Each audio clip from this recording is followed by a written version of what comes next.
काका नमस्कार. नमस्कार. तुमचं नाव सांगा पहिले.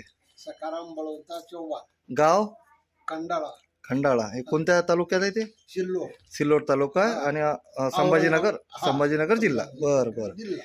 बरं. हे स्वर्णाचं तुम्ही हे 8,000 पॅलेट आहे ना, हा, कधीपासून खाऊ घालून राहिले? सरासरी 1 ते 1 वर्षाच्या वर झाले बरं बरं. काहीतरी. हां 1 वर्षापासून बरं. याचा काय अनुभव सांगू शकता तुम्ही? सर्व अनुभव सांगू शकतो. हे चारल्यामुळं दूध वाढतं. हां दूध वाढल्यामुळं ढोरं बी राहते ना, त्याचं कॅल्शियम वाढतं, जत्रोब बी चांगलं राहतं. बरं. परत पुन्हा तिसरा फायदा, हे जर नाही चारलं हं.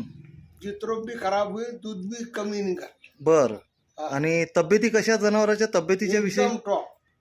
काही माझावर याचं किंवा असं काही काहीच किंवा काही गाय भरवली